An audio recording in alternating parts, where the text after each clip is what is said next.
get on that ass real quick one time. 140 or 4, bitch.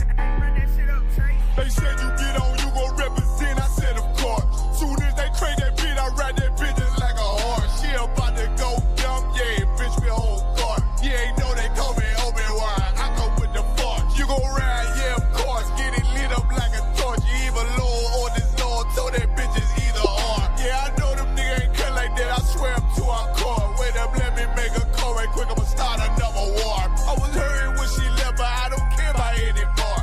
I need a Vaseline like my Nina Puffer Ford. Took a Zach, watch the door. Matter of fact, like a door. Any problem, let them come. We gon' snatch they soul like Shang Tsung. Put them out of service, keep them tools like Miss Hopper Free. Try to hold me, it's way too late. I'm headed straight to the safe. Throw that one up like a trophy. I'm that nigga, ain't no debate. Told them boys we taking note. Call them up like set the date. This shit a piece of cake. Yeah, my bitches came from Whole Foods. Told them put on that top 3. Then bring me my house shoes. Don't make excuses, make moves.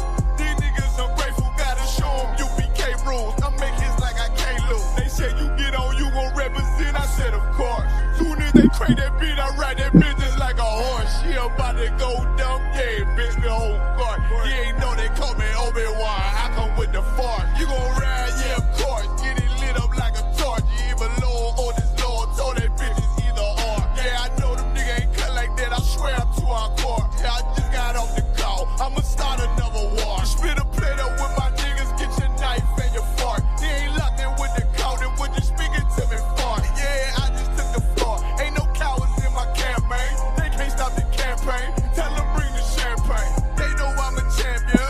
They can see the outcome. Get them niggas bad, got them tied down and out there. Came through with them steppers, niggas been down since day one. We run up the bands, bitch like Dylan. They say you get on, you gon' represent. I said of course. Soon as they crank that beat, I ride that bitch just like a horse. Yeah, about to go dumb, yeah, bitch, we whole guard. You ain't know they call me Obi-Wan. I come with the force. You gon' ride, yeah, of course. Get it lit up like a torch. You either low or this low, told that bitch is either or. I told you niggas, you ain't cut like that. I swear I'm to our core. And I just made the call. We gon' start another war. Yeah.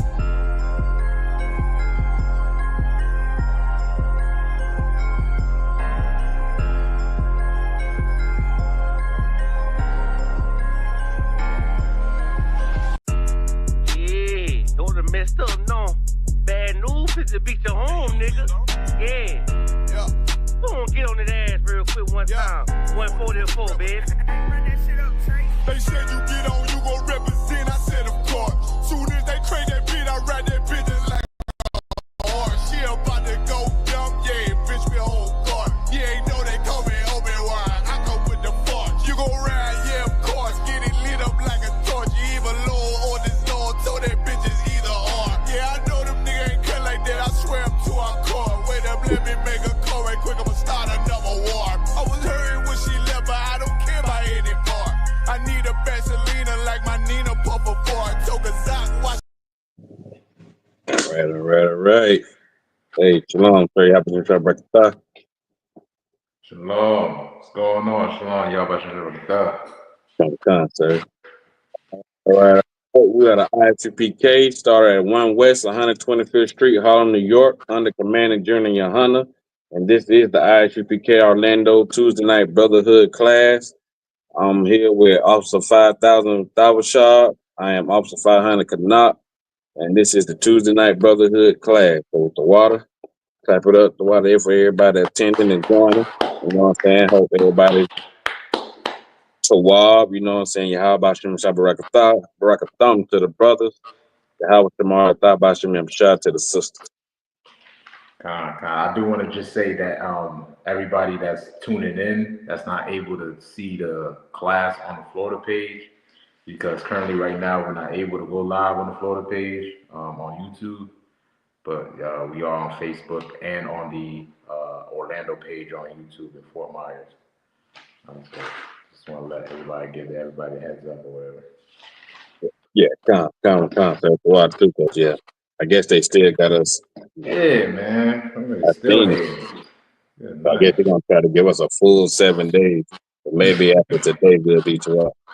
God, Lord alive. So Today's Slovakia. I'm feeling to Rob. Good. I'm to Rob. What about yourself, sir? Can't complain. Can't complain. The water for letting me hop on with you. I'm The good. water for being on with the brother. And shit, being on with me, then you know, very honorable. What's up, Chris? Gone, sir. You know what I'm saying? Yeah. So today's topics are some good topics. First topic is Black history and the Bible. And for those of you that don't know, um, Black history started way before the month of February, but way before your oppressor allowed you to have the shortest month of all the 12-year calendars that they came up with. Your history started way before uh, your captivity in America, way before those European ships landed on the coast of West Africa and came and got the children of Israel while they was hiding out over there in West Africa. That is the whole reason why uh, the name Africa is tied to our name as Blacks, Hispanics, and Native Americans because of the location that they came and got us. But we are not African. Right. We don't come from no tribe of Africa. Right. And um, it's best that we understand that and get that in our minds because the quicker we do that, the quicker you can you can distance yourself from the history that uh, so-called white America has taught Black, Hispanics, and Native Americans. Anything that's dealing with people of our color, they want to associate it with Africa. Mm-hmm. You know what I mean? And that's just a bold-faced lie. It's a slap in the face to the Most High and to the children of Israel. Right. Because Black people originated way before in the land of Africa. You know what I'm saying?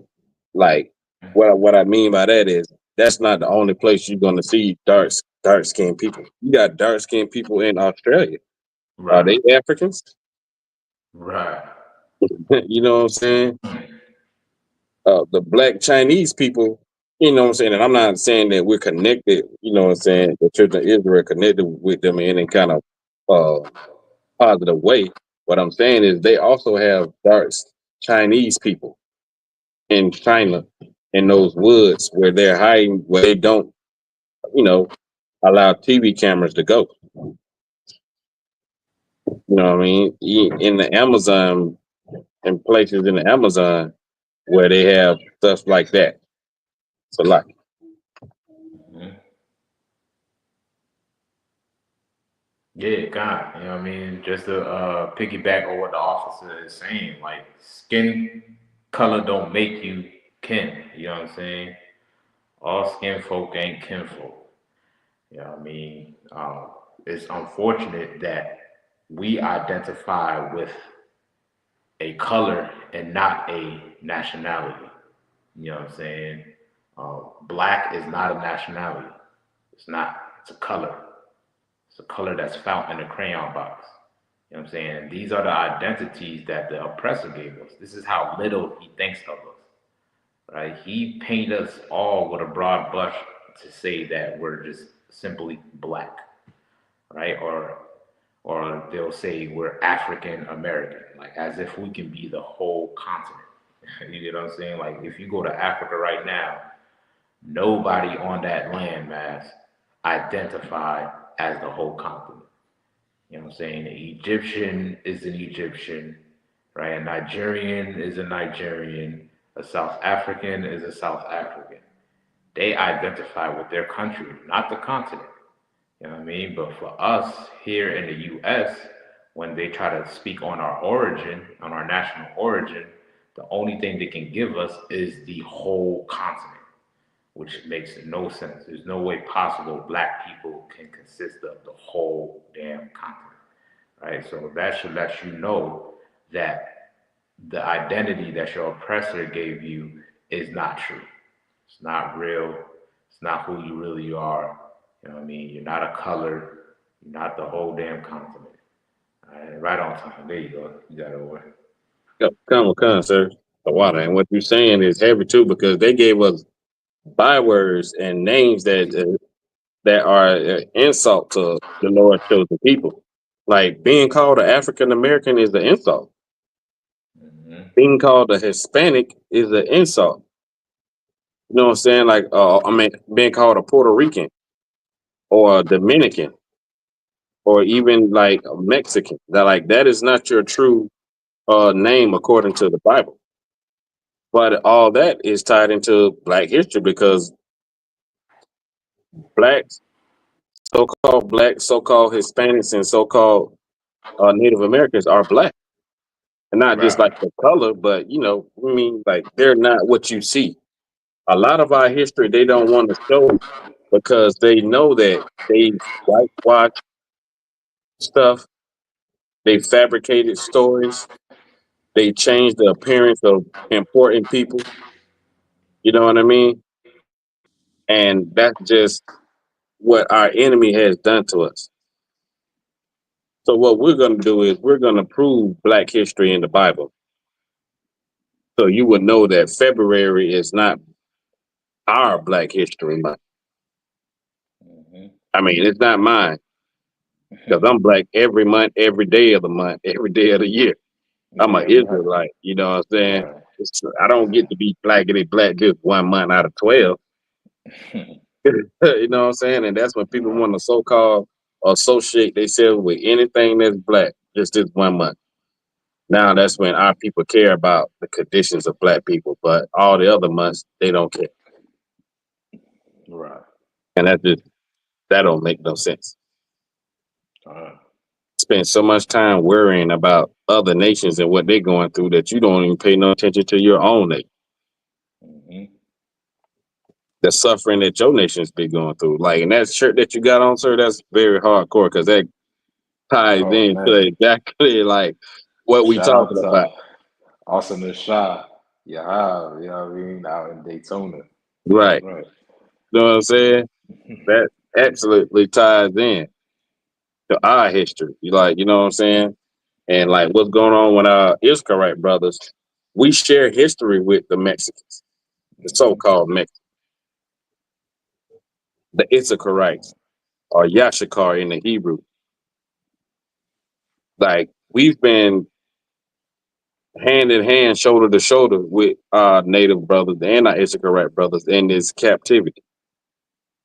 Back in what it was, 1891 or 92, when they were protecting so-called blacks from slavery, when they was allowing runaway slaves to come into Mexico and consider them Mexican citizens as soon as they crossed the border. That's history. That's black history. You know what I'm saying? How they fought at the Alamo to protect us from the slave masters in the US Army that was trying to go and bring back escaped slaves. Like we need to stand toe to toe with our brothers again.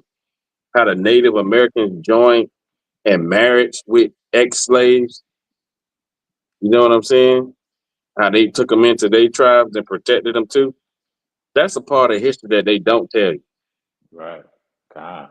If I could, cannot, Go ahead, just sir. to add to what you're saying, um, there's a few South American countries who, on their flag, is paying tribute to Haitians because they helped them during their revolution to abolish slavery Oh, in word. their country. I think Colombia is one of them. Colombia is yellow, red, and blue, and because the reason it has the red and blue in their flag is to pay tribute to the help that they receive from their brothers, the Haitians. You know what I'm Right. saying? So, like you said, kind of, Donovan Constance, we definitely can't forget our Levi brothers. Well, they was the first free independent country on the Western Hemisphere. Like, you know what I'm saying? They fought for their independence. They fought for their independence against armies and Navy, because it wasn't just on the land. They fought Navy battles too, even though they didn't have ships like that. But they some kind of way they got a hold and got on those ships and, you know, bodied them cats. And they freed a lot of countries. A lot of countries in the Caribbean owe their independence to Haiti. Because if it wasn't for Haiti, a lot of them is slavery. A lot of slavery in the Caribbean wouldn't have happened. I mean, a lot of free slaves wouldn't have happened. Right. That shows like how we unified, how we won. You know what I mean? Like we stick together. Right. And they don't want you to know that. They don't want us to know that when we stuck together, we defeated them. They don't want to know that Hispanics and Native Americans and blacks stood together to fight against the oppressors. They don't want to show you. They want to make it seem like we was always separated. We was always three different nations, three different people. When we were the same, because we had the same common goal, we had the same common enemy, and we were the same. And we still are the same. And the Lord is making this happen because we need to come together. Because clearly, you know what I'm saying, the oppression we've been going through ain't enough to make us just say, hey, let's come together. Let's find our God. Let's be one. We so quick to be one with the other nations, but what about our people? And you have to know your history to know how deep things go. Facts. And when it comes to history, that's the main thing. That's the main ingredient right there. You gotta know your history, man, for sure. So if I was trying to find my Bible dictionary, but I can't find it. So I want to go into Genesis 15 and 13, when the Lord was telling our forefather, our patriarch Abraham, you know, what's going to happen to his descendants. This is the start of your history, according to the Bible. These are things that the Lord said was going to happen to his chosen people and how it connects with the people today. But it only connects with these people.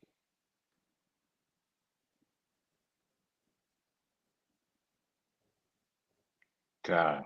Did you want me to read it? I can read it if you want to break it down.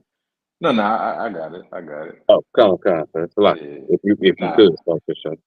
No sweat. And I just want to mention it. For some reason, your camera keep on cutting out. I don't know if it's probably on my end. I don't see it cutting out on my end. It looks like I'm solid. If anybody in the chat can type in if they see the same thing, like it'd be like going black and then they'll go back to showing you again. Dang. So I don't know why it's doing that.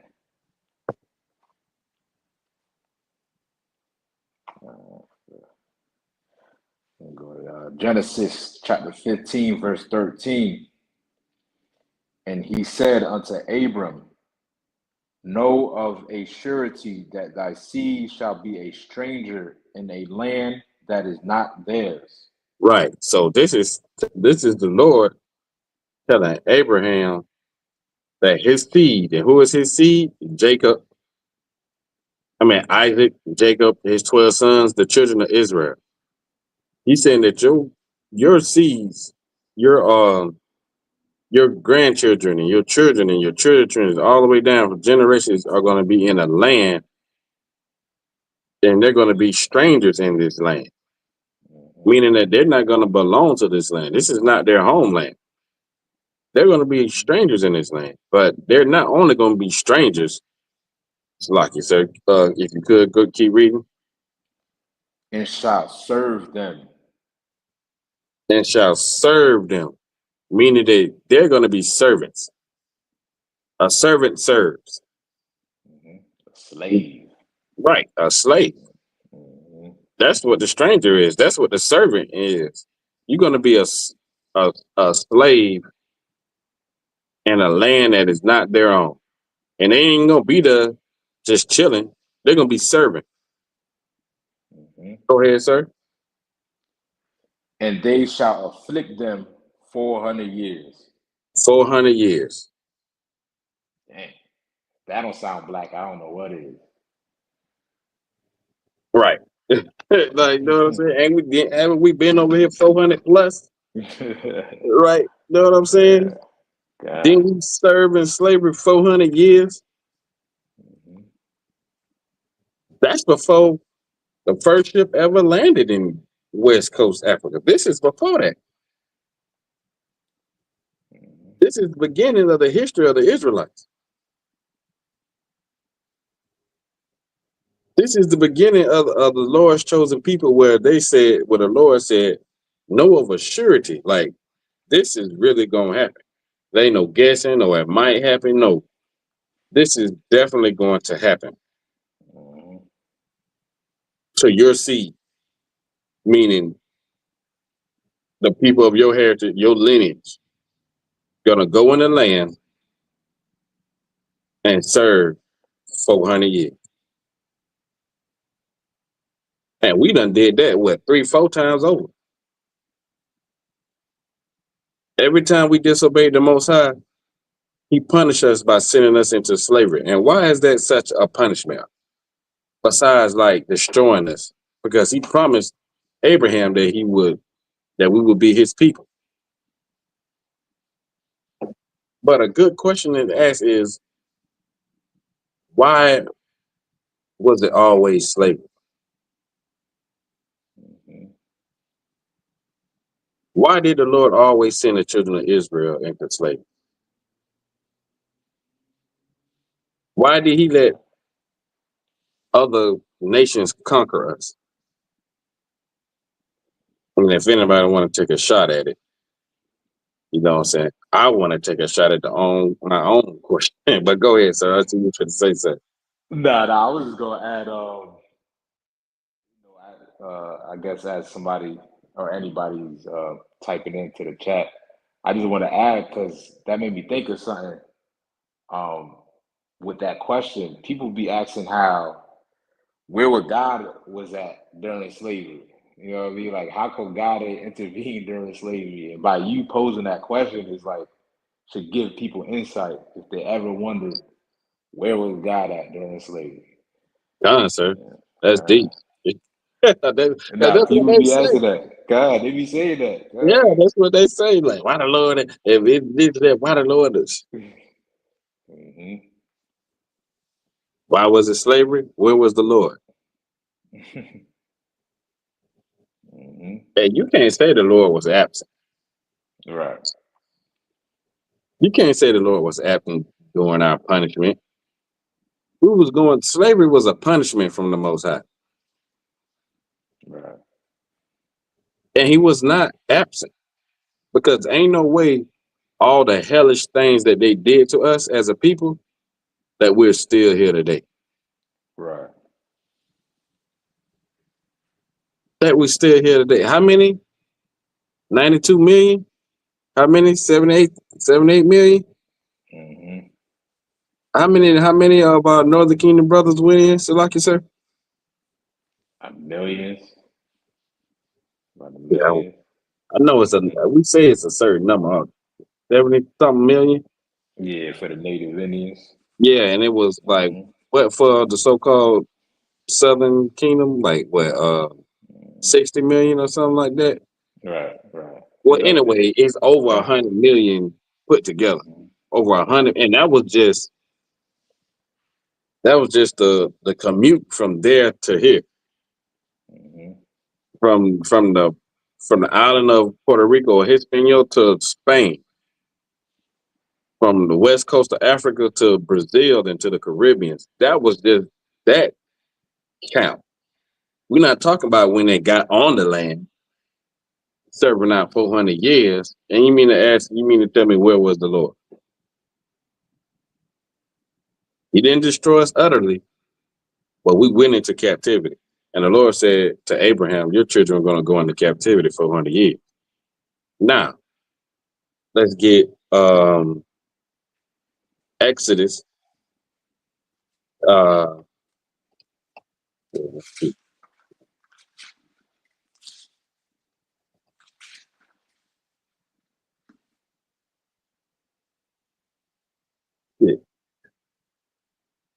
Exodus 1. We could start at verse 8 if we could. Exodus chapter 1, verse 8.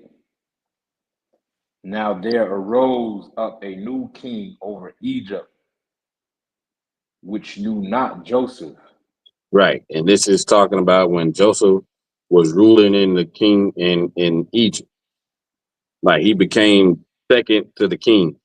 Like he had nobody over him, only the king. And Joseph brought the whole family of Israel into Egypt because there was a famine in their land. And Joseph gave the children of Israel with Jacob, his father, and his sons, 12 sons and their families, the best land. What's it called? Goshen? Goshen. Gave them the best land. So they had their own land in this place.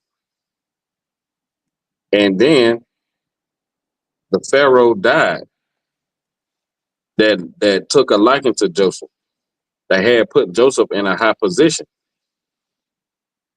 And that Pharaoh died. And then a new Pharaoh arose. Just like every 4 years, the president of the United States go out of office and somebody new come in, the same thing happened to us back then. The same thing happened. You had a new slave master that was over the children of Israel. But this is where it begins. Go ahead, sir. Verse 9. And he said unto his people, behold, the people of the children of Israel are more and mightier than we. Look, he say, look, man, them blacks and Hispanics and them Native Americans, man, they strong and they have babies like ain't nothing, like it ain't no tomorrow. Like they be getting strong. They strong men. They women are beautiful. You know what I'm saying? They have a lot of children. They stronger than us. They outnumber us. Go ahead, sir. Come on, let us deal wisely with them, lest they multiply, and it come to pass that when there falling out any war, they join also unto our enemies and fight against us, and so get them up out of the land. So this Pharaoh said, man, we got to deal with these children of Israel. We got to be smart on how we deal with them, because if we get in beef with another nation and it benefits, you know what I'm saying, them to join with them that side, they're gonna join with the other nations and they're gonna fight against us and they're gonna overtake us because they already said we was mightier than them and they said we outnumbered them. Now what's stopping them what's stopping them to go in and make a deal with the other nations and go to war with us? It's like saying, just like today, which they don't want. If blacks, Hispanics, and Native Americans come together, we outnumber our oppressors. If we come together, it's over for them. They knew that way back then in Exodus. It's the same thing. History repeats itself in some categories. That's exactly what Trump is doing now with this mass deportation. Right. And what they've been doing, but yeah, Come on, sir. Can't y'all see Black history? Can't y'all see the history? This is not happening to Chinese people, Right. to them Arabs, not even Africans. Elon Musk is an immigrant himself. He ain't got no paperwork. Why he ain't being detained? Mm-hmm. Keep reading, Sir Salaki. Verse 11. Therefore they did set over them taskmasters. Oh, who? Over them taskmasters. What does a taskmaster do? What is a taskmaster? Anybody know?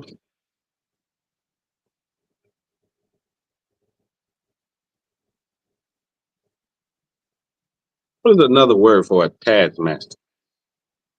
What is his job?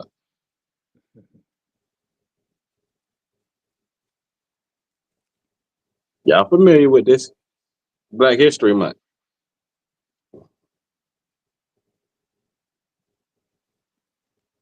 The taskmaster is the same people that was watching over the slaves on the plantation. I forgot what they call them.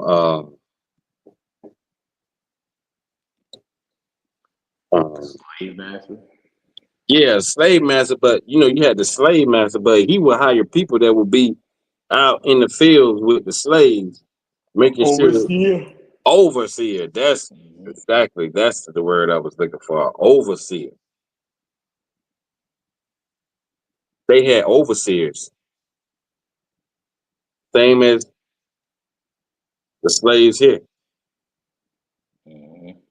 It's like you say, keep going. Oh, you got something you want to bring out? Go ahead.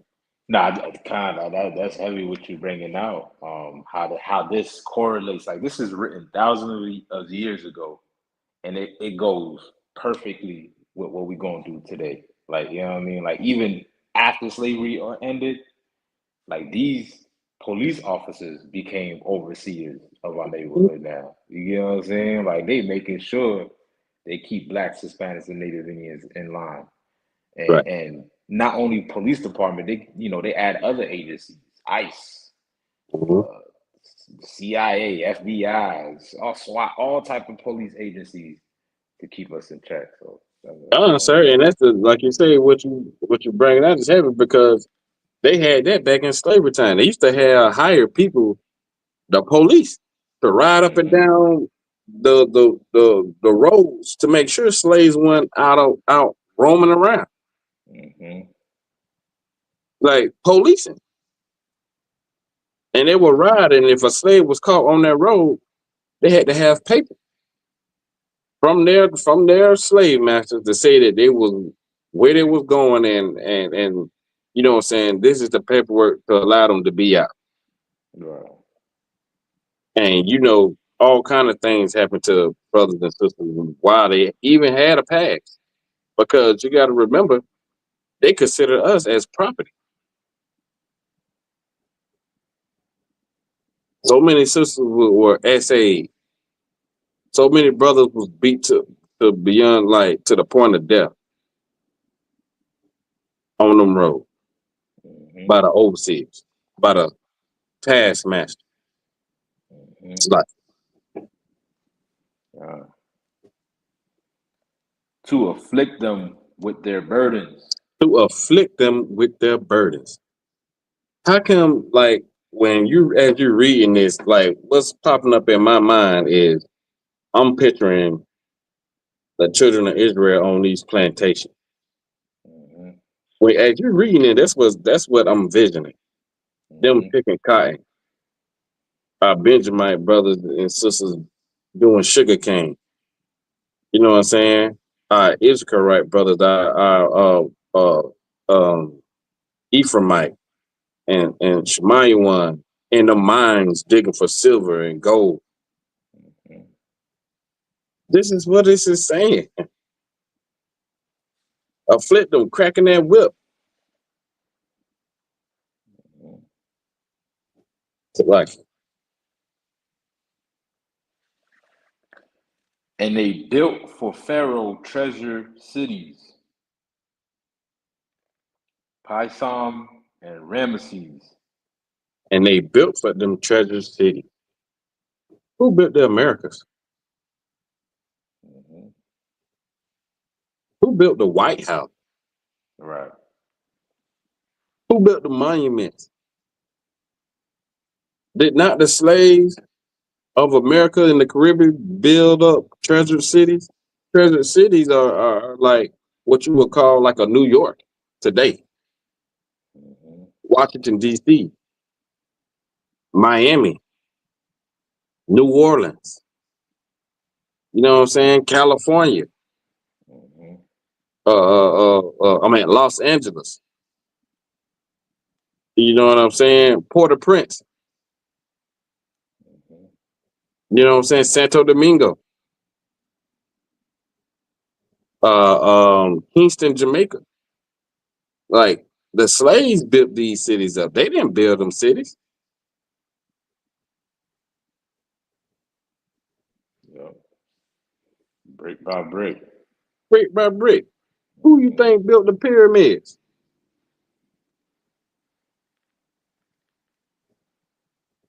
The same people that came up with the inventions, stoplight, refrigerator, computer, sent Esau into outer space. Right. These the same minds of the same people. Damn right. Damn right. They just like they didn't build anything. They took our inventions, they took our stolen patents, and they made it their own because we were considered property. Same people. Now they want to discredit the children of Israel and say aliens came down and helped build the pyramid because it's so precise, it's so accurate. Like there has never been something so astonishing as the pyramid of Gaza and the Sphinx and all of that because it is so just amazing. No black, no, I mean not no black, but no human being could ever build something like that. All right. That's if I'm really good, that's heavy what you break it out, man. That's heavy. Like the world don't even want you to fathom the thought that a nigga can build and make anything great. Like you get what I'm saying? Like they don't even want to put that in your mind. Like even something so ancient that they can't figure out, they rather let the aliens or something from outer space, receive credit for it before a Negro do. You know what I'm saying? Not saying that you and the Egyptian, but we the niggas, we the ones that was in slavery building up those Sphinx and those pyramids. You know what I'm saying? Like the same way we build up the Trump Tower, the White House, Capitol Hill, the Capitol building, all that stuff. You know what I'm saying? We the one that built that up. And, yeah. And what you're saying is heavy because the evidence is right here in the Bible. It's right here in the Bible. Right. Go to your historians and ask them, well, what does this mean? You want to say aliens beamed down and gave them the archaeology, the architect and the technology to build this. So who you going to believe, them or the Bible? Right. They've been trying to discredit the children of Israel for 3,000 years.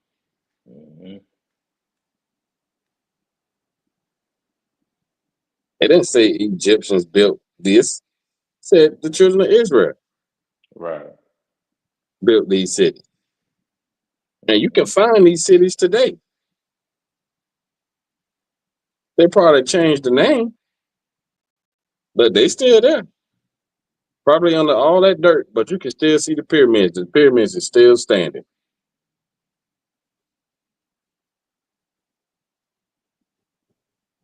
Come.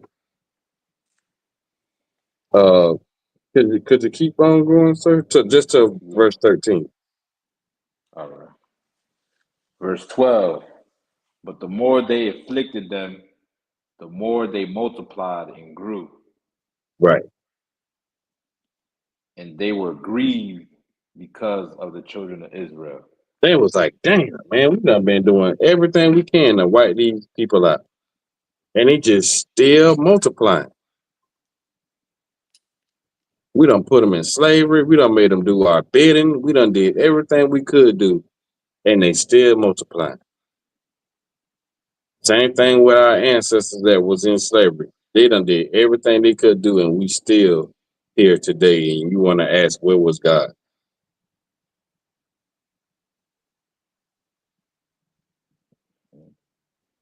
Keep reading, sir. Like, And the Egyptians made the children of Israel to serve with rigor. made us serve with rigor. Like they made us. It was a interview that they did for this lady in 19. I want to say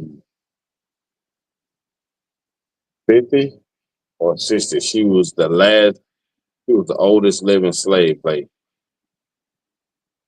that they interviewed at that time. I'm pretty sure there's other people that live, but they just probably didn't know. But she said that they would have to work from the crack of dawn to night.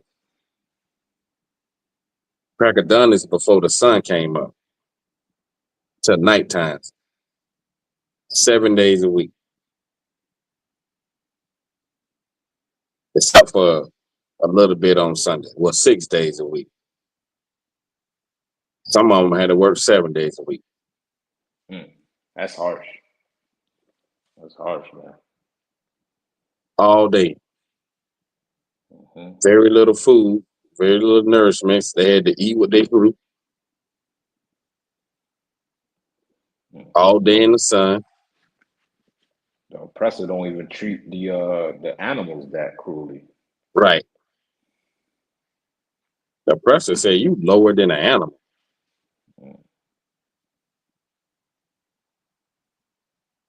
And that just fuels me, like how they thought about us. Like that shit pisses me off. I ain't even gonna lie. Like when the Lord say reward them double, that is truly the patience and the faith of the saint. Because that's where I lie at. Like, oh, you said you gonna get them back. And he ain't say he was just gonna get them back. He said he was gonna reward them double. Right. Whatever they did to us, we're gonna do to them, but times two for what they did to Israel. Like, so that being said, get some more history. More Black history. Who would have thought? Man.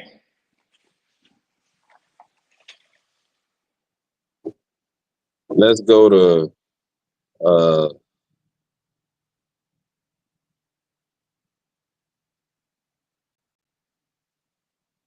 Deuteronomy 28 and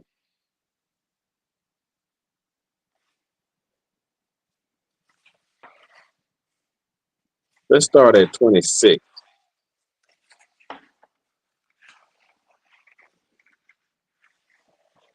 And we just gonna skip around and as we skip around and bring out these scriptures, we're gonna tie them into what happened in the history of the transatlantic slave and the slaves that came to this land. You said 28 and 28, 26? Come, sir. Deuteronomy chapter 28, verse 26. And thy carcass shall be meat unto all fowls of the air. Hey, you know where this happened at?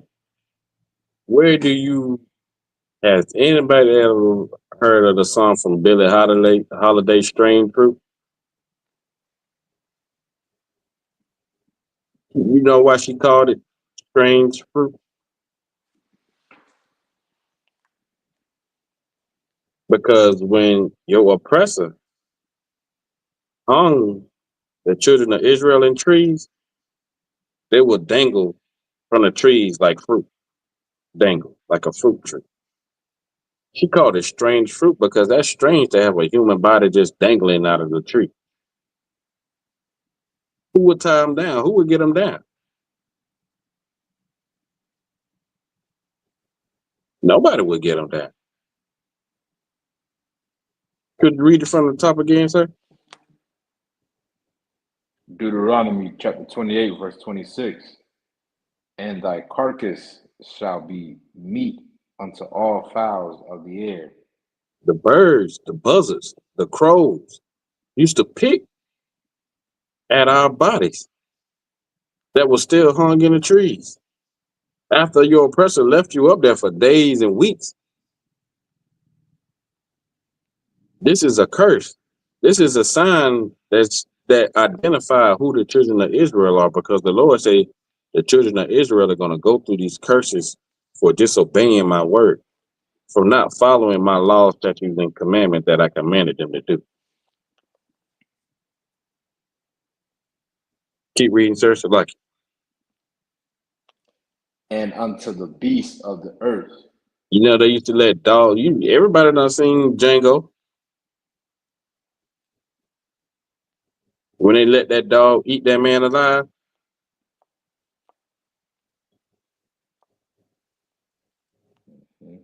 that was real. I used to have our babies here in Florida, in Tampa, in Miami, in the swamps, and used to feed our babies for alligator bait. They used to use our babies for alligator bait. This is what the Lord said is going to happen to the children of Israel. A dog is a beast. An alligator is a beast. Just to have alligator shoes, purses, and all this that they used to take they would go into the slave quarters, snatch a baby, take away from the mother, put them in a cage by the water, just to lure in an alligator.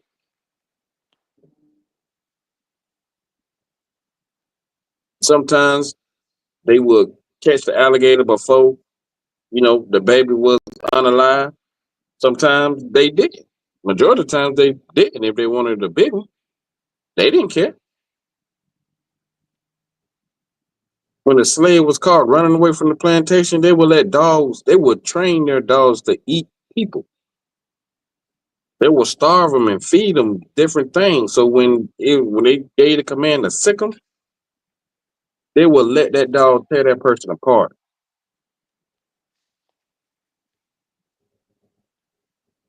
This is Black history. Keep reading, sir. Salaki. And no man shall fray them away. Ain't nobody gonna drive those beasts away. Ain't gonna shoo them off. You know what I'm saying? To make them go and make them stop eating the dead body. No man did that. No man helped us out. No man even shoo the buzzers away from, you know what I'm saying, picking on the bodies of slaves that still hung from the tree. Yeah. Billie Holiday called it strange fruit.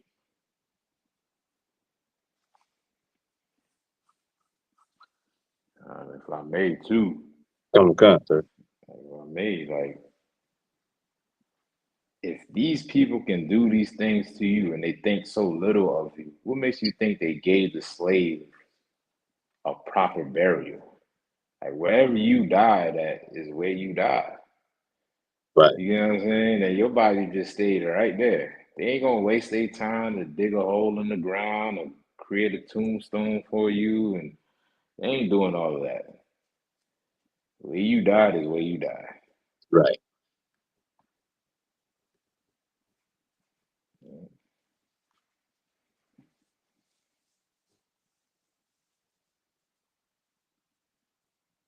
Come. Can we skip to verse 32, sir? Verse 32. Thy sons and thy daughters shall be given unto another people, Mm-hmm. and thine eyes shall look and fail with longing for them all the day long.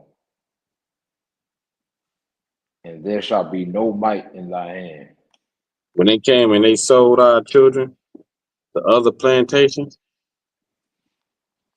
this is what this is talking about. They will sell 6 and 7-year-old people. Like, say you was in Florida, they can sell you to a plantation in Arkansas, in Louisiana, in Georgia, Alabama, Texas. They could sell our kids anywhere they wanted to send them, and we couldn't do nothing. So when that scripture say and our eyes should look and long for them all the day long, just think of the mindset that a parent goes through watching their kids being carted off and knowing that they're not gonna ever see that baby again, see their child again. You know what kind of mental destruction that is? Right. Like, that gotta be unhealthy. I couldn't fathom to see my child being took away from me, and I might not ever see them again.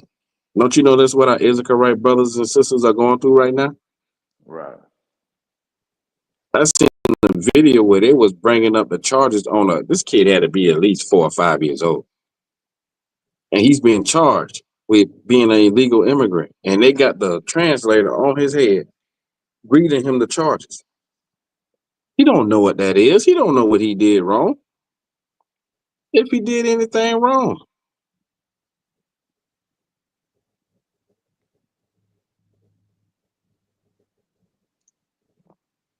This is what's going on today. This is what the Lord said going to happen.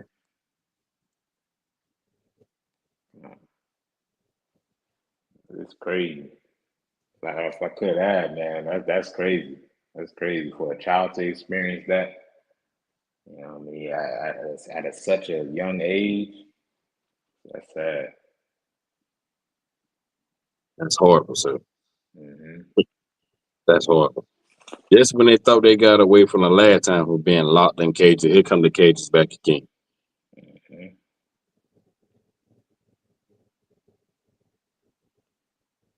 Can I get verse 37? Then the last one I'm gonna get on this on in Deuteronomy is 68. God. Verse 37.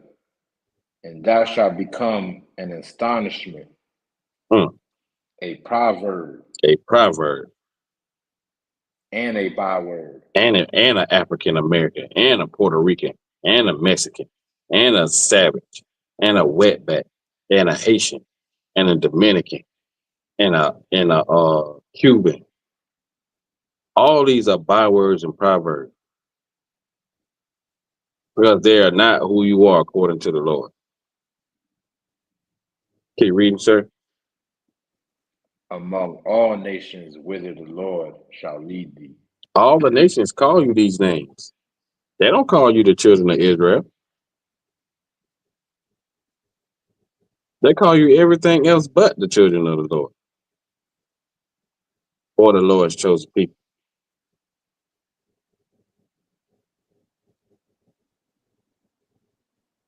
The Lord said, this is how you're going to know them.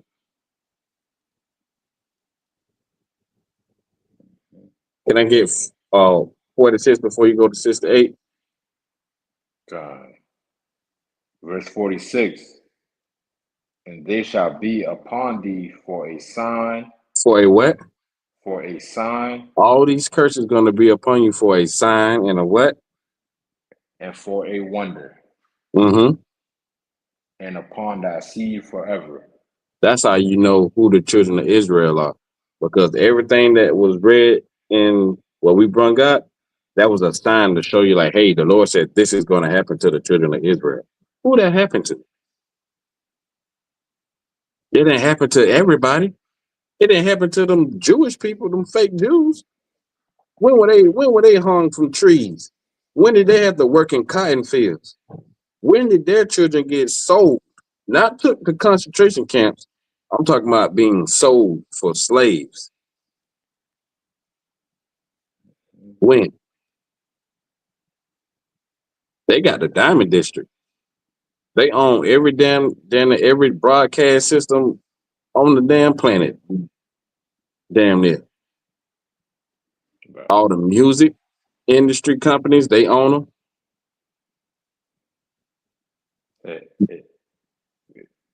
My bad, No, go ahead, sir. Nah, my bad. I was just gonna say, hey, they even own the DNA clinics. Right. Mm-hmm. Ancestry.com. Mm-hmm. Where they just basically just telling you a mutt because you got every damn thing, every part of the nation in you. Right. That's crazy. Mm-hmm. Last 168, sir. God. I could add too, like what you bringing out is heavy, because this is how you identify who Black people are. By what you just read, you know what I mean? What you just broke down is how you gonna identify who Black people are. You know, it's written in the Bible, in the what the Jewish man would call the Torah. If they don't align of what's written of in Deuteronomy 28, then they are not the children of Israel. You know what I'm saying? We the only ones that align with it. So this is how you know this is our history. This is for us. This Black history 101. The Lord said it's gonna be for a sign and a wonder. All right. Like you ain't gotta wonder who the children of Israel is because they're going through this right here. They're gonna be the only Right. ones going through this right here. Right. And the Lord made sure of that too. You know what I'm Yeah, saying? Like that's how you know it gotta be us. Like, come on now. God, ain't no comparisons. Ain't nobody even close to what we went through in our servitude. Like nothing never came close. That's why he put certain things in there, certain Mm-hmm. scriptures in there that we read. Like, come on. God. Deuteronomy chapter 28, verse 68. Come. And the Lord shall bring thee into Egypt again with ships. The Lord said he's gonna bring us into Egypt again with ship. Where did we go into Egypt? Let me see. Oh, Genesis. When Joseph brought us into Egypt. Then when Joseph died and the king died, we were servants. We were slaves. They said taskmasters over us. So that's the Egypt he's talking about. Bondage, slavery. That land is known as Mizraim. They called it Egypt for the bondage. Egypt just means bondage. He said, you're going to go into Egypt again with ships. How did we come out of Egypt? In the book of Exodus, it said we walked over dry land. If we know if you know on the map where Egypt is and where the land of Israel is, you know you don't need no ship to get there. We walked to what it was, the Dead Sea, the Red Sea. One of those when Moses split, we walked. But the Lord said, this time you're going into Egypt again with ships. What people went into slavery on ships? 1492, the so-called Taínos, the so-called Ephraimites, the Reubenites,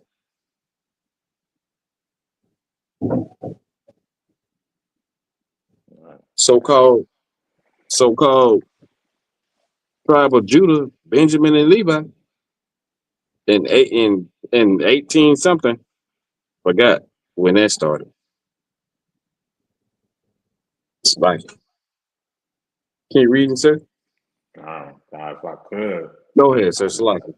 Nah, no sweat, man. Because what you bringing out is on point. Like, I just want to add, for people who's out there saying, well, there's been many nations out there that's been in captivity or went on slave ships and all that stuff, right?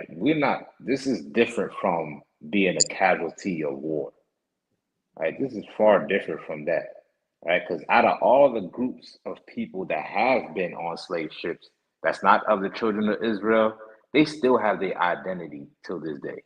Right. Right? You get what I'm saying? Like they still got their own government. They're not serving out servitude or slavery in this present time. You know what I mean? Our people is the only people that was not at war with the oppressor, but still was put on slave ships. Right. to be servants. Until this day, we're still servants without an identity. You know what I'm saying? So there's a big difference between the two. You know what I'm saying? That's every too, because that also goes in line with the identity of the children of Israel. Like you said, everybody else that so-called went through anything similar to this still know who they are and who they was then and who they are now. Right. We're the only people that don't know what happened. Or what were we before? Like you be posing that question at camp, like what was identity before the transatlantic slave trade?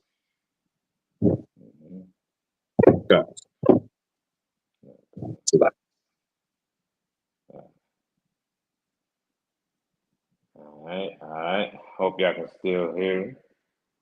Let's give a brief second. The water for everybody in the chat that's joining to the class. Like I mentioned in the beginning of the class, our Florida page is not up right now. So if you want to tune in on YouTube, we got it on the ISUPK Orlando channel and ISUPK Fort Myers, as well broadcasting on Facebook. All right.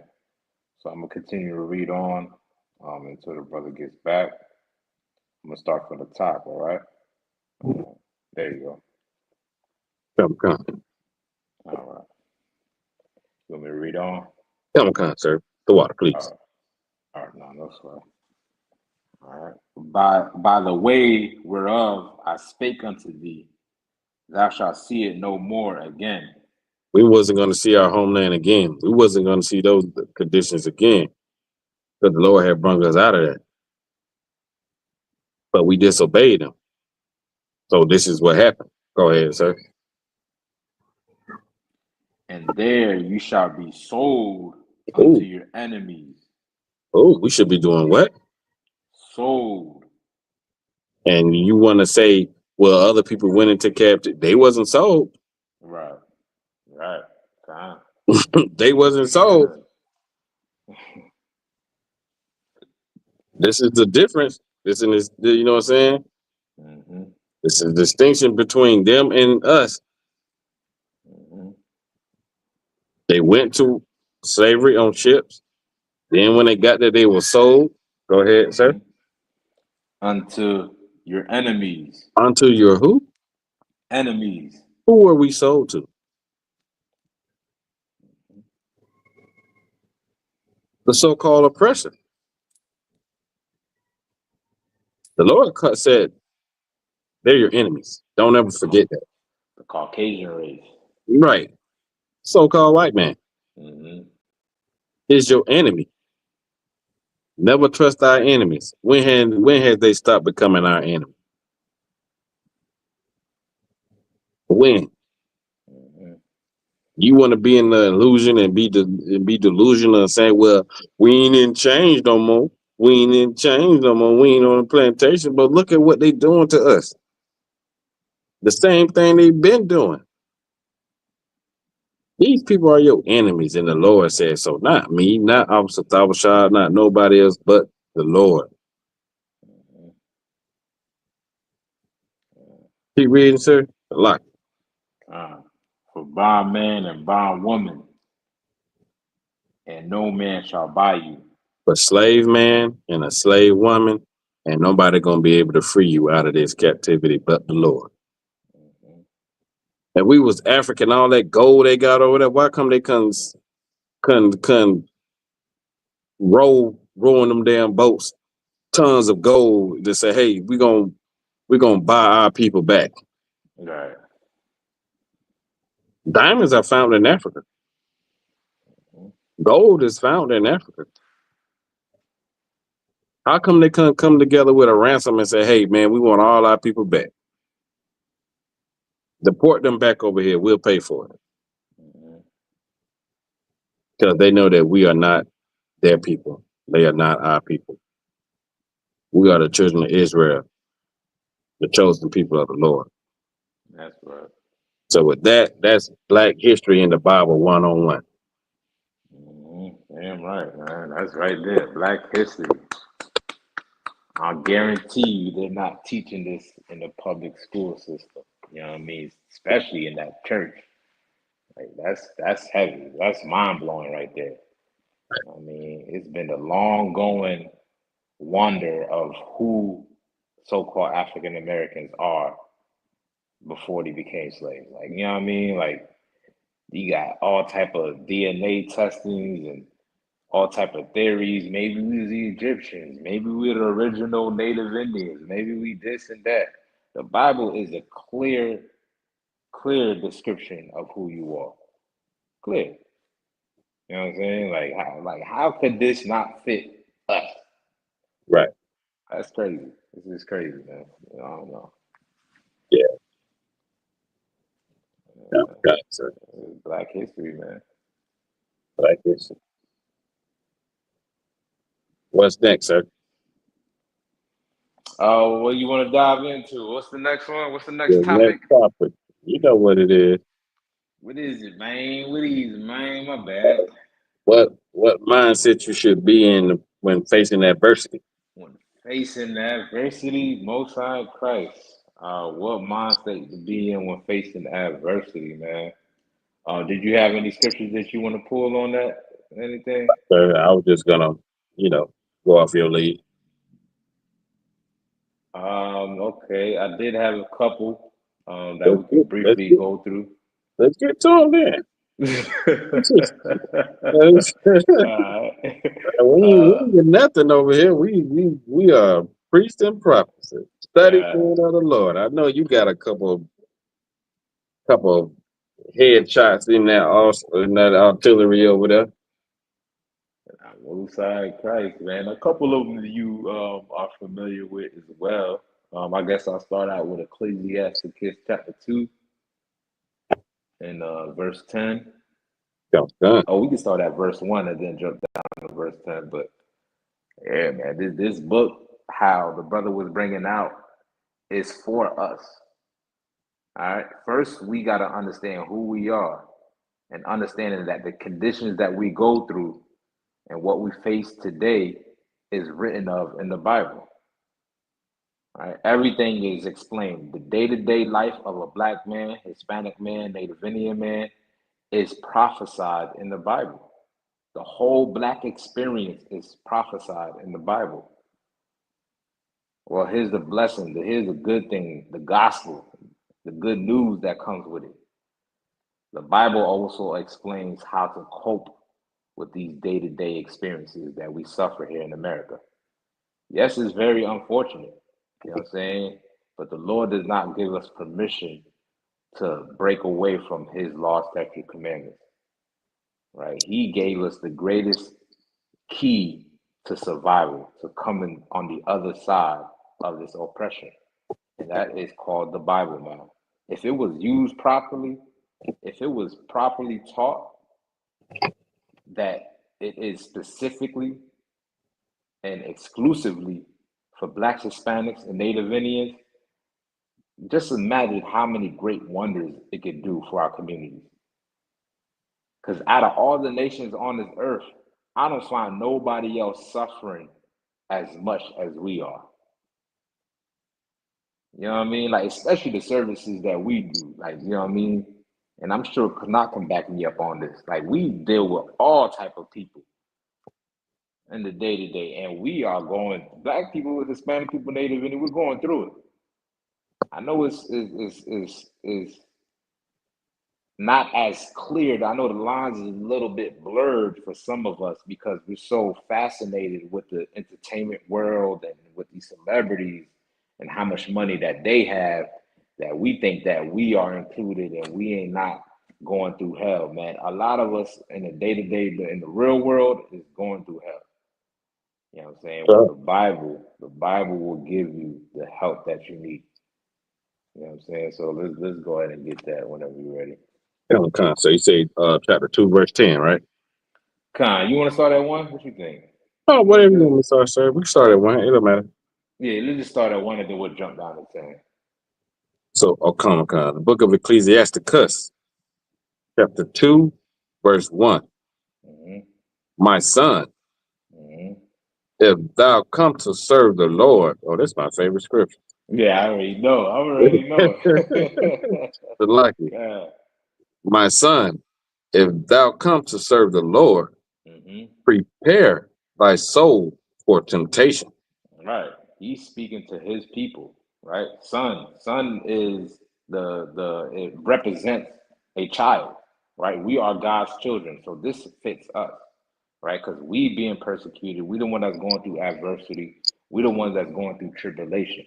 You know what I'm saying? Well, this is the mind state that all Blacks, Hispanics, and Native Indians need to be in. That we have a father that cares for us, right? And as we come to serve him, guess what? That's when things are going to get rough. Because it's easy to be what this world wants you to be, right? It's easy to assimilate, to fit in, right? Because that's when the whole world will accept you. Simply just being a Christian. They accept you when you want to be a homosexual, when you want to be a man and think yourself as a woman, or if you want to be a woman and portray yourself as a man, then they will accept you, right? But you will only get ridiculed and criticized when you actually want to follow God. That's when it becomes a problem. You know what I'm saying? Well, God is trying to give you the warning and to take and what to take heed on and to prepare your heart and when you come in to serve him. You know what I'm saying? Prepare yourself for temptation. Prepare for the world to turn its back on you. Prepare for people that are not like you. Prepare for people to hate you. You know what I'm saying? That's what comes with serving God. The easy way out is being a Christian. Religion. Right. That's the easy way out. You know what I'm Right. saying? Because they don't have no restrictions to their lifestyle. Right? They have nothing that's making them, making sure that they stay in line. Whatever they feel they enjoy to do, they're gonna do it. And how easy is that? That's the easy way out. That's the cop out. You know what I'm saying? Well, it's best to apply yourself the wisdom that the Lord gives us by becoming disciplined and doing what He tells us to do. Right? And listen, at the end of it, when you overcome your temptations, that's what the Lord will bless you. Right? Let me give verse 10. Verse 10, sir? Time, Baba Kashaw. Come. And if you got anything you want to add, man, you already know. No, I love this chapter though. Like I know we press for time, but this chapter here, I recommend every brother and sister to read it diligently. Right. Ecclesiastes chapter 2, verse 10. Look at the generations of old Mm-hmm. and see, did ever any trust in the Lord Mm-hmm. and was confounded. And was what? Confounded. Right. We just read out of the Old Testament, right? About Abraham and the vision that the Lord gave him. Yeah, I'm sure it was grievous for Abraham to see that vision and to know that his seed was going to have to go through something rough. You know what I mean? But at the end of it all, the Lord promised us that we're going to get the victory at the end. Right? Even in right now, in the midst of what we're going through, the tool that we need that's going to help us push through is this Bible. Because there's nothing new under the sun. There's nothing new. Everything that we're going through now, guess what? It has already happened on this earth. Slavery, everything that we're going through.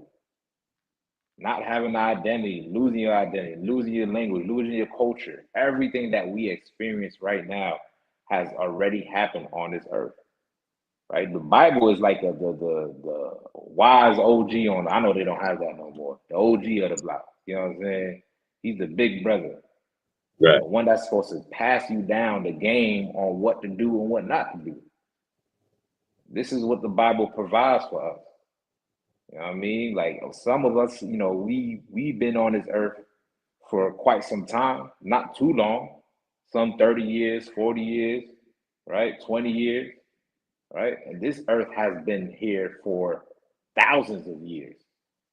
What makes you think you got it all figured out in your short lifespan of time? You think you're going to get 1,000 of years of information in only 30 years? You don't have it all figured out. So you're going to need somebody to back you up. And that's what the Bible does. The Bible gives you that backup, right? Read on. In the middle of verse 10. Or did any abide in his fear and was forsaken? Right. The Lord ain't going to forsake you. Abide in his fear. What does it mean to abide in his fear? Right. The scriptures say the fear of the Lord is the beginning of what? Wisdom. Beginning of wisdom. What does it mean to fear him? Like it means to obey him. Damn right, soldier. Damn right. It means to obey him. Right? Anybody that obeys the Lord, guess what? The Lord ain't gonna forsake you. Like us Chaanak said earlier, out of all the things that we've been through, we're still here. After all the attempts that the oppressor tried and exterminating us, we still found a way to make it through. Like, you get what I'm saying? Like, we still made it through. I mean, dang. Ain't no other people. Go ahead. So you got no, that's why you on that point. Like you said, we still here. We hear so much that we vexed the oppressors to he want to deport us. Right, God, yeah. He want to get us the hell out of the land. If he can deport blacks and Native Americans along with Hispanic brothers, they would. Right. So like that was it. Nah, God, that's heavy. You know what I mean? Like, so much so they still trying to push you up out of here. I mean, enough is not even enough for him when it comes to him. Like, he's still always gonna find a way because we continue to grow. And we're going to continue to grow because the Lord is with us. We just gotta fear him. Don't fear the oppressor. Fear the Lord. Right? Read on. Come. Or whom did he ever despise that called upon him? Right. Read about the brothers in the Bible, about the sisters in the Bible, when they was going through tough times. Everybody love to compare themselves to Job when they get a little minor inconvenience in their life. Well, guess what? People don't understand that Job never jumped ship with the Most High. He never turned his back on the Lord. And you're not even going through a smidget of what he's been through. So why would you want to turn your back on the Lord then? Right. You know what I'm saying? These scriptures are supposed to connect with us as a people. Because this is what we experience here today. Right? Read on. Come, verse 11. For the Lord is full of compassion and mercy. He's what? Full of compassion and mercy. Read on. Long suffering. Long suffering. Read on. And very pitiful. And very what? Pitiful. What does that sound like? If we can sum up those descriptions in one word, what word would be best fitting for it? What do you mean? All right. It says the Lord is very compassionate, very merciful, long suffering, and pitiful. All right. What does that sound like? What do you mean, like a father? Like a father, yeah. Oh, you mean like the Lord is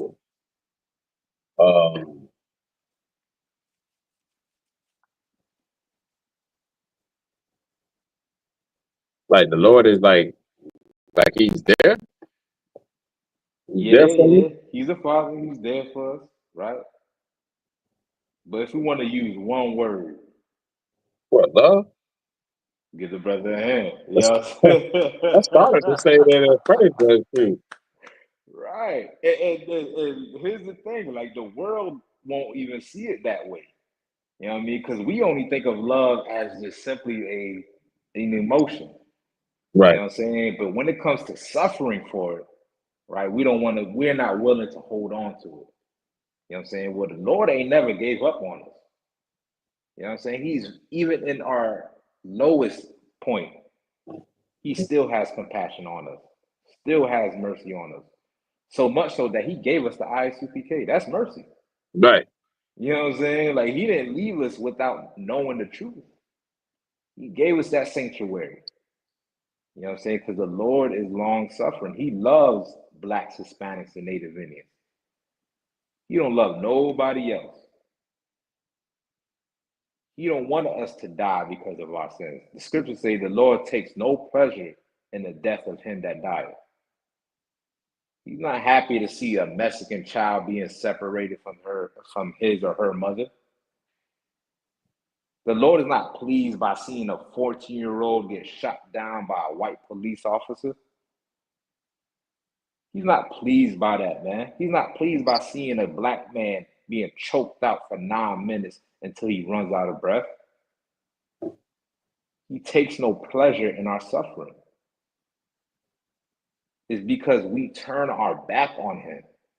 He's trying to give us the helping hand, but we're like, nah, we don't want that. Let's see what the oppressor got for us. Right. You know what I'm saying? The Lord can help us in the situation, but we just got to be willing to turn back to him. He's given us the opportunity, giving us the chance, giving us the mercy to turn back to him. Right? Let's take advantage of that, right? Read on. Is there any more? Come. And forgiveth sins, and saveth in time of affliction. Right, that's what he does. And now is our time of affliction. You think the Lord can't save us? Like, we don't rely on everything else on the face of this earth but this Bible. We don't rely on guns. We relied on marching. We relied on voting. We relied on religions. And guess what? None of it worked for us. Not one worked for us. We still dealing with the same problems, the same issues. And it becomes so much of a burden for us to cope with. We turn to drugs now. We turn to alcoholism. Not knowing that the solution was there for you in front of your face all along. But there's rules that come with it, with this salvation. Do what the Lord tells you to do. Right. Because everything else is just minor. You know what I'm saying? Everything else is just vain. It's here just to mask the pain. It covers it up on the outside. You know what I mean? But the Lord is going to give you the healing that you need on the inside. You know what I'm saying? Them drugs, they wear off. Them pills, they wear off. That alcohol, it wears off after some time. And then you won't have to, guess what? Wake up to reality. Then what you going to do? Try to find a harder drug to do? One bottle ain't enough, but you're going to get 3 more bottles to knock you out of your pain and misery. Right. You know what I'm saying? The Lord is going to give you the solution and the healing that you need. All you got to do is serve him. All you got to do is put down the drugs, put down the bottle, put down the religions, put down your voting and assimilating with this nation. And the Lord will save you. Right? Read on. Come. Verse 12. Woe be to fearful hearts and faint hands. To what? Woe be to fearful hearts and faint hands. What does that sound like? What is that saying? The ones that don't believe. Right. The ones that say one thing, but they do another. Right? If you really have faith in God and love God as much as most Christians will say or most people will say, then your actions will back it. Your actions will show how much you love God. You know what I'm saying? But a lot of times you'll find out that most people don't actually love God. They just love themselves. They love themselves more than they love God. And they're willing to do anything on this earth just to get $1. Right. Don't give a damn who they harm, who they hurt, who they step on along the way. They do whatever just to get $1. Because they feel like it's more important that they get the buck and they sustain themselves more than it is to fall back and trust on God. Trust the Lord. He'll help you out, man. All right, read on. Come. Woe be unto faithful heart, woe be unto fearful hearts and faint hands, and the sinner that goeth 2 ways. And the sinner that does what? Goeth 2 ways. The sinner that goes to church on Sunday and on the club on Saturday. The one that's on praise and worship on Sunday and then twerking and getting drunk on Monday. You know what I'm saying? That go both ways. You can't rattle the fence. You got to choose. Choose which one. You've been doing it your way for so long. And what results has that gotten you? Right? If you keep on doing the same thing, you're going to get the same results. You should try a different way. Try the Lord's way. Try the Most High way. By keeping the law, statute, commandments. And you might just find something new. A new benefit to your life. You know what I'm saying? Because none of this is gonna last. None is gonna be helpful for you. Right? And anything you want to add too, man, go ahead. You know, anything you want to add. I'm just, learning at thy feet. Studying at thy feet. Nah, like what you bringing out is heavy too, because like going up to verse 2, if I may, sir, it says, set thy heart aright and constantly endure. Like you're gonna be tested. And you're not just gonna get one test and then that just be it and everything just all, peaches and cream and stuff like that. It says constantly endure. Because you're gonna constantly be tested. Sometimes it's gonna be the same test that you thought that you conquered. It's gonna come back strong. You just gotta find a different way to battle it. You know what I mean? And it says make sure. It says like it, and make not hate in time of trouble. Cleave unto him and depart not away. So when you feeling like you about to give up and you want to walk away from him because you think that'll be easier and everything is gonna go away that you've been going through, that's the time that you need to get closer to the Most High. Right. You need to cleave on to him. It says, you know what I'm saying? It says, woe be to fearful hearts of like destruction. You can't say that you trust in the Lord, but you afraid that he's not gonna be able to bring you out of a situation. Don't depart away. That thou mayest increase at thy last end. Like the more you go through things, the more you conquer it, the stronger you're gonna be in the end. Right. So it's like it. That's all I want to say. Oh, damn right, man. Damn right. I'll be thinking too, like one way, if I can possibly make it simple for people or analogy that people can compare it to, is like a game day. You dig what I'm saying? Like each day that you're tempted is your day to perform, to overcome it. You get what I'm saying? Like you're never not gonna go a day without being tempted. Like never let your guard down. Like you said, you know what I'm saying? You think you're not gonna be tested, you're gonna be tested. The problem is so much of us put our guard down and we think, once you go through one thing that's you're saved, God knows your heart, and you're gonna float into heaven. That's not life. It's not reality. You know what I'm saying? You're gonna constantly, day in and day out, go through things. And you, each day that you go through it or whatever you experience, right?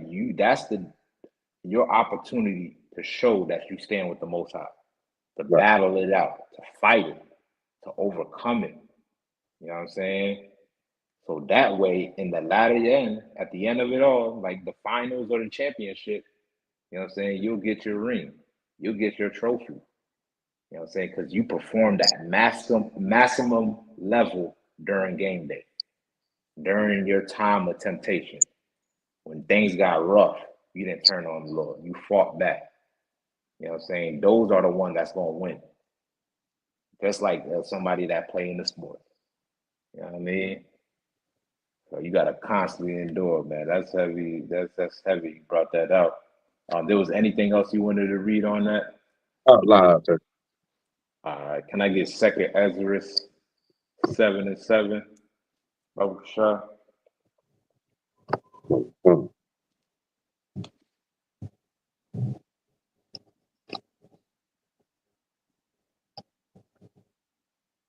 The book of 2nd Ezra, chapter 7, verse 7.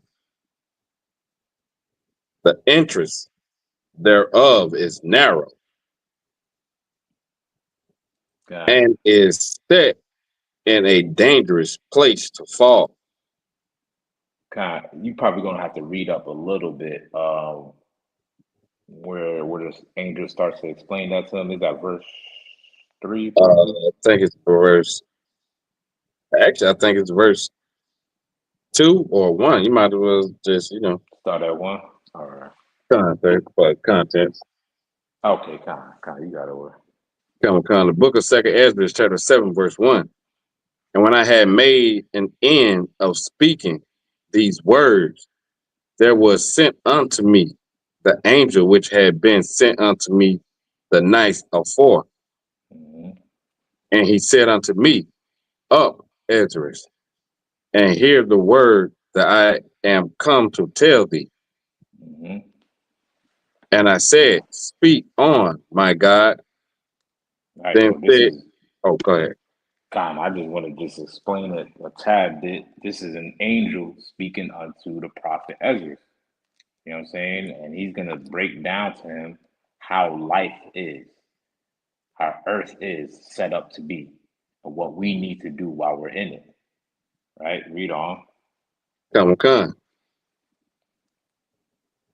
And I said, come.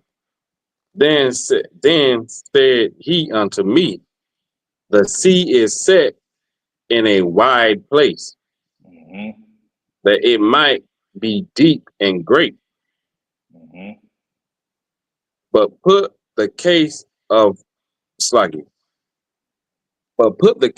the entrance were narrow, and like a river. Who then could go into the sea to look upon it? Right. He's comparing it on us getting to the kingdom. Right. This is how it is for us. It's narrow. Right. Wide and short it is for you to be anything else but who you truly are. Right. This world is trying to pull you down and bring you down by everything that you go through. And your oppressor, he hands you those vices that you use to cope with your day-to-day life. He hands you those vices. He ain't giving you the real solution. Right? We reading the solution here. Right? Read on. Come. And to rule it. If he went not through the narrow, how could he come into the broad? Right. You know what I'm saying? If you ain't going through the narrow, which is sticking to the Most High in the truth, right? How could you come to what's abroad, to what's the vast of what the Lord has for you? Right? Read on. Come. There is also another thing. A city is builded and set upon a broad place, a broad field. Right. And is full of all good things. Right. That's what we hope for, right? Isn't that what we hope for in our day-to-day life? Okay. We just want good things, man. All of the good things. You know what I'm saying? That's what we want. You know what I mean? Well, the Lord can give you those good things that you desire, right? But it's not going to come in the way that you think it's going to come, right? So much of us think of like we, and I just a sidebar, and I do want to Mm-hmm. get to the verse, but I do want to just add how we think sometimes, right? Like we think when it comes to a blessing, like we think it how the world portrays it to be, where you're just gonna be living with riches and wealth, and every day is gonna be good for you. Where oftentimes we don't understand that in the midst of our tribulations and our adversities, that the blessings can be in a subtle way right in front of us. It can be something that we don't even notice because we're so focused on things that's not even real. You know what I'm saying? Things that's vain, your blessings could be right there. Right? But sometimes we don't consider it or don't even look at it or even think it is to be a blessing, you know what I'm saying? Because our minds is corrupt with, things that's vain. You know what I mean? Like sometimes blessings come in a way that we least expect it. Right. Sometimes it comes, you know what I mean? The least, you know what I mean? Sometimes the people you interact with is the blessing that you was looking for. You know what I'm saying? Right. You may not have the nice cars and all of that, the luxury cars and stuff, but hell, the Lord done bless you with 4 wheels. You better ride that mug. Right. To the wheels. You get what I'm saying? Like, regardless of what it looked like. Some of us, nah, they ain't a blessing. They ain't, I need that Ferrari. I need this. I need a diamond chain. You don't need none of that, man. You know what I'm saying? Be happy you got a roof over your head. Be happy you got clothes on your back. May not be name brand, but it's still a blessing that you have clothes on your back. Because there's people out there that don't have it at all. All right, read on. Come. The interest, verse 7, the interest thereof is narrow Mm-hmm. and is set in a dangerous place to fall. Mm-hmm. Like as if there like as if there were a fire on the right hand Mm-hmm. and on the left a deep water. Right. So think about it. Like there's a city, right? And along the path to this city is very narrow, meaning it's slim. And on the right side, you got fire, and on the left side, you got water. Right? This is a metaphor to us receiving the kingdom. Right? That narrow path is talking about the truth. And on the left of and right of you is everything that's going to pull you out from serving the Lord, which is the everything that this world has to offer. You know what I'm saying? And if you fall off that narrow path and fall into that fire, guess what? You're going to only destroy yourself. You fall into the water, you're only going to destroy yourself. Everything outside of this truth is only out there to destroy you. Right? You will say something? My bad. Oh, no, sorry, go ahead. You got, if you could read on. Come. Verse 8, and one only path between them both, even between the fire and the water, so small that there could be one man go there at once. Right. That's how narrow it is. Right? That's how narrow it is. It's hard. I understand. It's hard to stay on this path. It's hard for most of us to want to serve God. I mean, there's so many things that you can possibly do right now. You got Valentine's Day that's about to come up. You can go out there and get you the biggest teddy bear that your heart desires. But would it please God? It might please you for a day, but what is it going to do for you in the long run? How is it going to benefit you 20, 10 years, 15 years, 5 years from now? Don't think so much so on the temporary or in the present. Think about what's in the long run of it. You serving God and denouncing Valentine's Day and all these other wicked holidays that's out there, guess what? It's going to benefit you in the long run. It's going to benefit you when the kingdom comes, when Christ returns. You're going to have a day, you're going to have days where every day is going to be about love when Christ returns. You don't need a specific day because your oppressor tells you to. You know what I'm saying? You're going to have all the gifts that you want. The hell with a teddy bear. You're going to have a damn real teddy bear, right? Real bear. You know what I'm saying? You know what I'm saying? That's what you're going to have. You know what I mean? Stick with the Lord. There's benefits in it, but you have to stay on that narrow path, that very, very narrow path. Right? Read on. Verse 8. Oh, it's like verse 9. If this day now were given unto a man for an inheritance, if he never shall pass the danger set before it, how shall he receive his inheritance? Right. How are you supposed to get your blessing if you're not willing to go through the hard times? If you're not willing to make those tough decisions? You got to understand a lot of things that you go through in your life is what build you up to be the person you are today. Everything. All that hardship and times you was crying alone at night, all of that, where your chest was tightening, you felt weak. You know what I'm saying? The fact that you stood strong and overcame it and it brought you to the truth, that's what made you who you are today. Adversity builds character. Well, I'm here to tell you, because you're in the truth, it's not going to stop. Right. It's not. You know what I'm saying? Like, you're not saved by the Holy Ghost and all of that. You're not. You're going to continue to go through it. But here's the difference. Here's the kicker, right? Back then, you was not armed, right? You had no line of defense. You had no way to defend yourself while you was going through it. That's why so much of us rely on drugs, right? Because we don't know what to do in these tough situations. You know what I'm saying? But now that we come into this truth, we're going to continue to go through the tough things, but now we have a line of defense. We have something to fight back with. You know what I'm saying? And that's this brotherhood, right? This sisterhood. Right.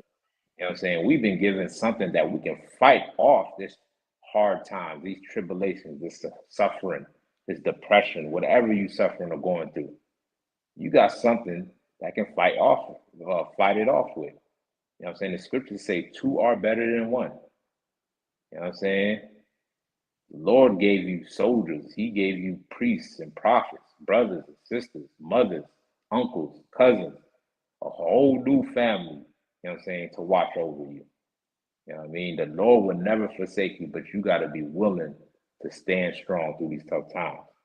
Yeah, right. You got to make that decision within yourself. Right? Anytime, can I get a time check? My bad. 8:46. 8:46. You can drop that unless there was anything, you wanted to read on that. Can I get Ecclesiasticus 11:25, Baba Shah?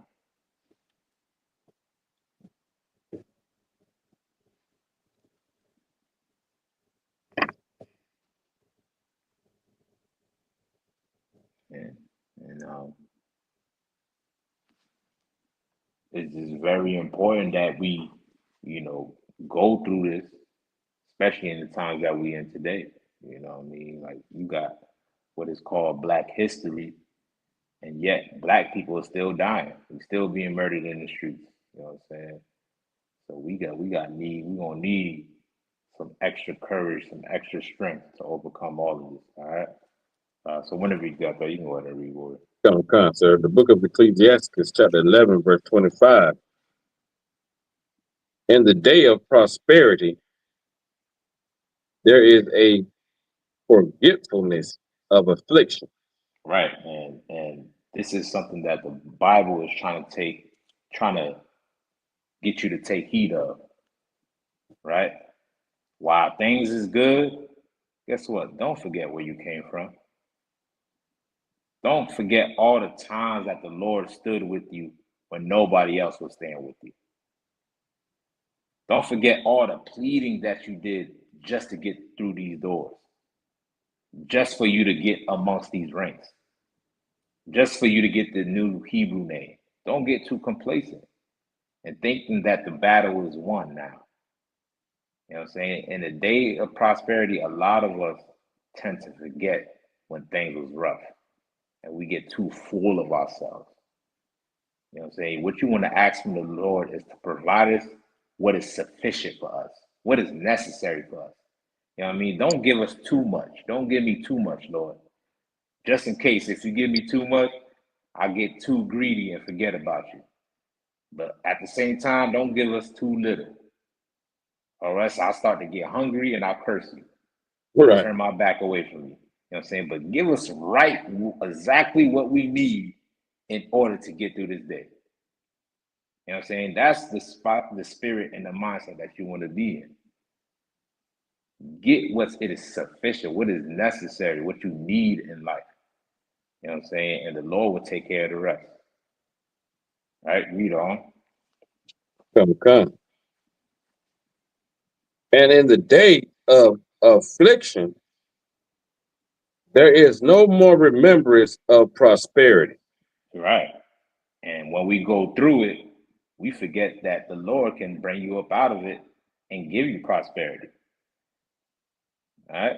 While in the midst of going through it, while you in real time, while you're going through whatever you're going through, we act as if there was never a good day in our life. You know what I'm saying? Like as if there was never not one good day or good minute, good hour in your life. Right. You know what I mean? It's not gonna rain all the time. Sometimes the sun do shine. It does shine. That's the natural order of things. Once the rain clear up, guess what? The clouds go away and the sun comes out. Come. You know what I'm saying? And that's the same thing with life. While you going through it, while you suffering, believe in better. Hope in the Lord that things will get better, and it will get better for you. You just got to trust and believe that it could. You know what I'm saying? Don't doubt yourself. You know how powerful the mind is? I don't think people understand how powerful the mind is. Right.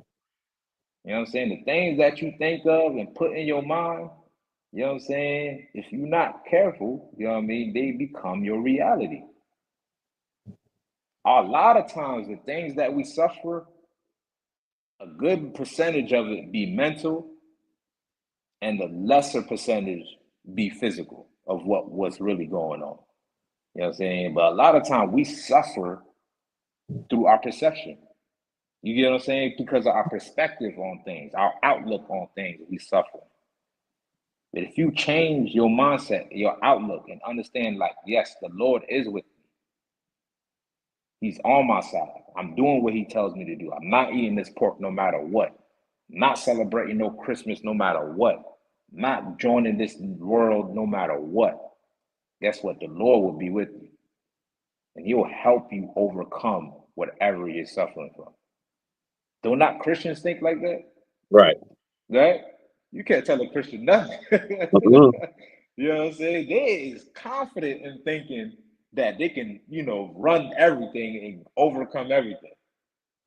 The Lord is with me, that God is with my heart. I know the Lord. They feel so confident, but yet they're not doing nothing that the Lord tells them to do. Anything. Not one day. You know what I'm saying? Could not. Done, sir. Like they ain't doing nothing that the Lord said. But here you are, right? And I'm speaking in general, like for everybody that's listening. Here you are actually doing what the Lord tells you to do. Why are you thinking that the Lord is not with you? Why? Because you're suffering, you're going through hard times. The Bible says that's natural. You're gonna go through hard times. But guess what? Now the Lord is actually with you because you doing what he tells you to do. And after you go through it, guess what? There's going to be prosperity again. You just got to stick with them. All right. Let's drop that. Let me get one more. If you want to add anything, my forward. Nah, I was just saying, like, to piggyback off of what you were saying, like if you serving the Lord and you following His laws, statutes, and commandments, and you going through something, and you reach out and you pray out to the Most High and ask Him for strength, you really think that He's gonna bless a sinner before He blessing somebody that's obeying Him? Right. Right. But what comes into play is how strong your faith is. Mm-hmm. The Lord said, "Don't be praying for things in a midst." Paraphrasing, of course. Mm-hmm. You know what I'm saying? Or don't be wavering when you pray. Like you praying, but then you still worried about the situation. Right. And don't keep asking them every time about the same damn thing. Like, you know what I'm saying? Right. The Lord got specific on how He wants you to come to Him when you need it. Mm-hmm. Because you keep asking the Lord for this, Lord, please let me get. You are actually saying that you don't think He's gonna do it. Right. But you keep asking.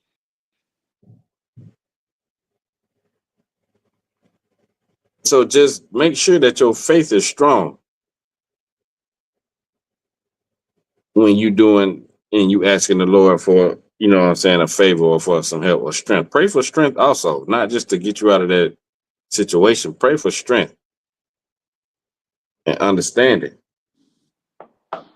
And the Lord will surely be with you. So, Nah, continue on. My bad. My nah, fault. that was it, sir. That was it. Good. Concert. God damn right, man. You know what I'm saying? Let's get one more. Unless there's anything you wanted to bring up. But let me get Ecclesiasticus 40:1. Damn right, man. You gotta stick through it. You know what I'm saying? The scriptures say those that endure to the end shall be saved. Right, Not those that come and confess and give their life to Jesus Christ is gonna be saved. No. You gotta endure to the end. right. Meaning you're gonna go through some things. And if you make it out, you know what I'm saying, at the end of it all, the Lord is gonna give you the reward that you deserve. Right? You got that word? Come. The book of Ecclesiasticus, chapter 40, verse 1. Great travail is created for every man, Mm-hmm. and heavy yoke is upon the sons of Adam. Right. Every man goes through adversity in life. Every man. Read on. Come. From the day that he goeth out from their mother's womb till the day that they return to the mother of all things. From the time you're born to the time you die, you're going to go through something in life. Life is not meant for you for you to live out in some utopia. That's not how life is meant to be. You're gonna go through something while you're alive. All right? Read on. Come. Their imagination of things to come and the day of death trouble their thoughts, Mm-hmm. cause fear of heart. Mm-hmm. Oh, my fault. You wanna write something down? My bad. You can No, write no, it go down. ahead, son, go ahead. It's Got like verse 3. it. From him that sitteth on a throne of Mm-hmm. glory unto him that is humble in earth and ashes. Guess what? Even the rich and wealthy go through hard times. You think it's not an inconvenience that a billionaire like Kanye West had to divorce his wife and he has to pay child support thousands of dollars each month now? You think that's not an inconvenience to him? You think just because he has money, he's not hurt by it? You get what I'm saying? Right. Like everybody goes through problems. Money is not the only answer to now, it's a defense, you know what I'm saying? But it's not the answer to all your problems. It's not gonna fill that void or that hole that's in your soul. That trauma that you deal with every night that most people don't see. Money is not going to be able to fill that up. It might give you that temporary solution, like the mask that we spoke about. You know what I'm saying? But you're not getting the actual inner work that you need. Right. You know what I'm saying? And like I mentioned, like these celebrities, that's why they die of drug overdose. That's why they die in the bathtub. That's why they go crazy and send out all type of dumb tweets online because they losing their mind. They don't have the solution. You know what I'm saying? Even in a poor state, the Lord can provide you with the solution, and it don't require you to have money. Right? Read on. Chaanak. From him that weareth purple and a crown, unto him that is clothed with a linen frock. Right. Read on.